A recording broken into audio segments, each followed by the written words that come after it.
Setelah kekalahan Jepang di Perang Dunia II pada bulan Agustus 1945, rakyat dan pejuang Indonesia akhirnya berupaya melucuti senjata pasukan Jepang. Antara bulan Agustus akhir hingga September akhir, rakyat dan pejuang mendominasi pelucutan senjata tentara Jepang. Namun, pada tanggal 29 September 1945 pukul 10 pagi, pasukan Inggris mendarat di Jakarta yang dipimpin oleh Letnan Jenderal Sir Philip Christison yang membawa sebanyak 3 divisi. Salah satu divisinya yaitu 5th Indian Division yang dipimpin oleh Mayor Jenderal Mansark mendarat di Surabaya pada 25 Oktober 1945. Ik was toen naar de haven gegaan, naar de marinebasis daar in Surabaya. En toen zagen we dus die 3-4 oorlogsschepen van die Engelsen. Dan gaan ze met lichten zeilen. En we hebben een paar van die mensen die dus die lichten ook nemen. En dan zeggen ze, we are going to land. Nou, wat gaan we doen? Nou, en zij gaan door en door dichterbij. En we hebben geen afweergeschut of geen... We hadden wel kanonnen, maar we kunnen ze niet afschieten. Dus toen gaan die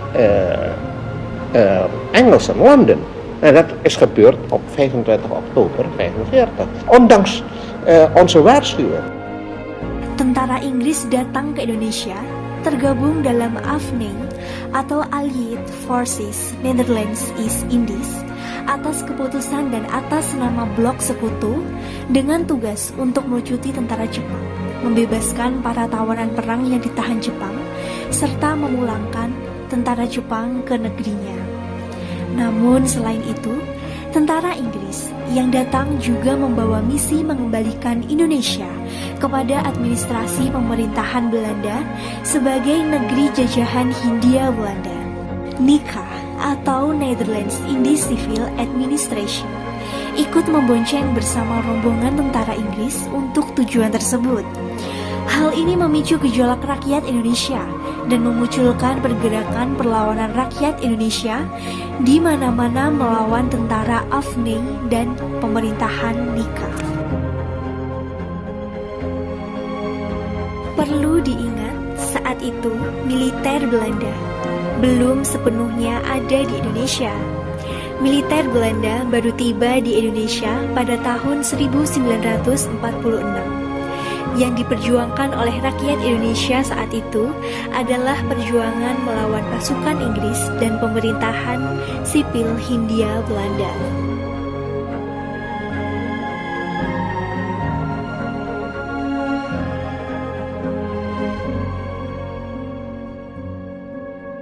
Pukul 9 malam hari pada tanggal 18 September 1945, sekelompok orang Belanda di bawah pimpinan Mr. Plukman mengibarkan bendera Belanda tanpa persetujuan pemerintah Republik Indonesia daerah Surabaya di tiang pada tingkat teratas Hotel Yamato sisi sebelah utara.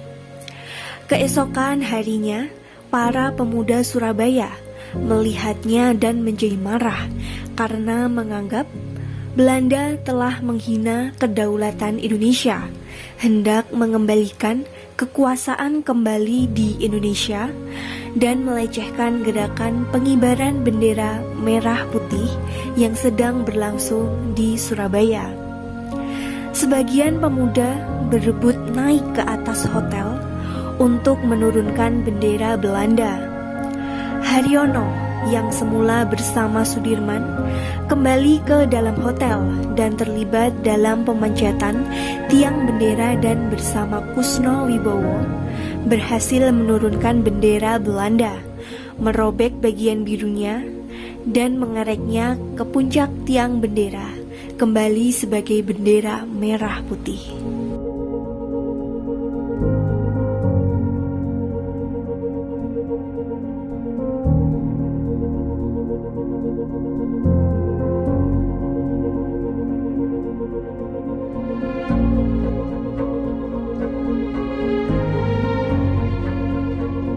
Setelah insiden di Hotel Yamato tersebut, pada 27 Oktober 1945, meletuslah pertempuran pertama antara Indonesia melawan tentara Inggris.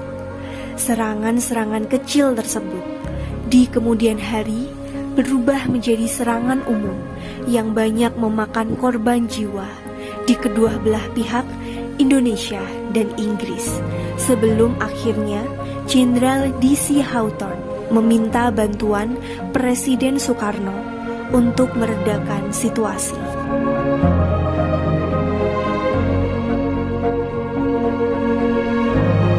Bentrokan-bentrokan bersenjata di Surabaya memuncak dengan terbunuhnya Brigadir Jenderal Malabi, pimpinan tentara Inggris untuk Jawa Timur pada 30 Oktober 1945 sekitar pukul 8:30 malam. Mobil Buick yang ditumpangi Brigadir Jenderal Malabi berpapasan dengan sekelompok milisi Indonesia ketika akan melewati Jembatan Merah. Mobil tersebut terkena ledakan granat yang menyebabkan jenazah Malabi sulit untuk dikenali. Kematian Malabi ini menyebabkan pihak Inggris marah kepada pihak Indonesia dan berakibat pada keputusan pengganti Malabi, Mayor Jenderal Mansur, untuk mengeluarkan ultimatum 10 November 1945 meminta pihak Indonesia menyerahkan persenjataan dan menghentikan perlawanan pada tentara AFNI dan administrasi NIKA.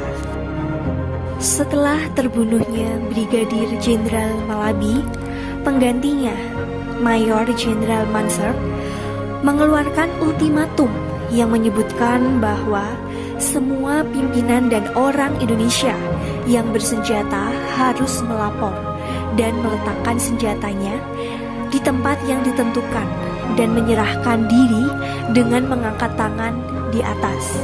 Batas ultimatum adalah pukul 6 pagi pada 10 November 1945. Ultimatum tersebut kemudian dianggap sebagai penghinaan bagi para pejuang dan rakyat yang telah membentuk banyak badan-badan perjuangan atau milisi.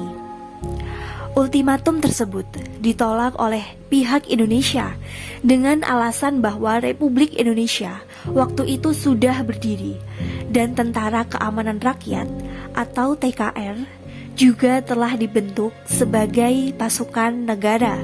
Selain itu, banyak organisasi perjuangan bersenjata yang telah dibentuk masyarakat, termasuk di kalangan pemuda, mahasiswa dan pelajar yang menentang masuknya kembali pemerintah Belanda yang memboncengi kehadiran tentara Inggris di Indonesia. Pada 10 November pagi, tentara Inggris mulai melancarkan serangan berskala besar yang diawali dengan bom udara ke gedung-gedung pemerintahan Surabaya dan kemudian mengerahkan sekitar 30.000 infanteri, sejumlah pesawat terbang, tank, dan kapal perang. Berbagai bagian kota Surabaya dibombardir dan ditembak dengan meriam dari laut dan darat. Perlawanan pasukan dan milisi Indonesia kemudian berkobar di seluruh kota dengan bantuan yang aktif dari penduduk. Terlibatnya penduduk dalam pertempuran ini mengakibatkan ribuan penduduk sipil jatuh menjadi korban dalam serangan tersebut, baik meninggal maupun terluka.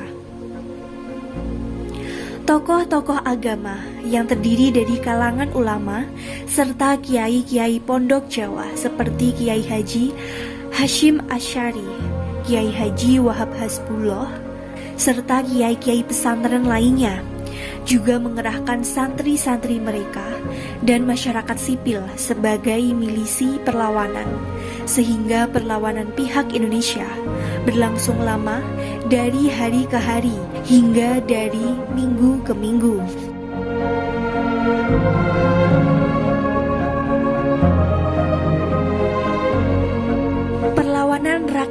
yang pada awalnya dilakukan secara spontan dan tidak terkoordinasi, makin hari makin teratur. Pertempuran skala besar ini mencapai waktu sampai 3 minggu sebelum seluruh kota Surabaya akhirnya jatuh di tangan pihak Inggris. Setidaknya 6.000 hingga 16.000 pejuang dari pihak Indonesia telah gugur dan 200.000 rakyat sipil mengungsi dari Surabaya.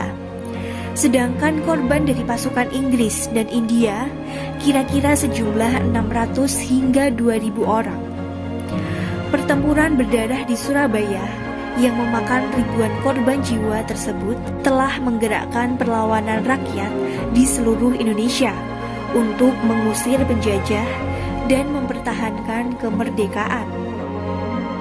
Pertempuran Surabaya merupakan pertempuran besar serta brutal pasca Perang Dunia II. Dan dari pertempuran Surabaya inilah para pejuang akhirnya merubah strategi perang dari strategi terbuka menjadi gerilya sampai Belanda mengakui kedaulatan Indonesia di tahun 1949.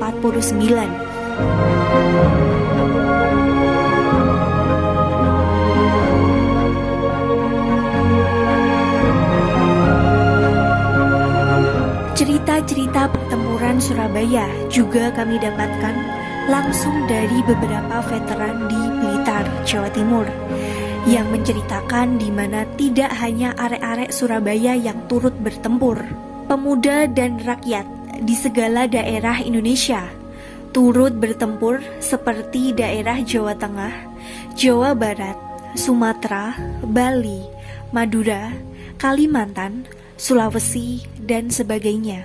Cerita para veteran Republik Indonesia yang mengalami pertempuran Surabaya, link videonya ada di deskripsi video ini.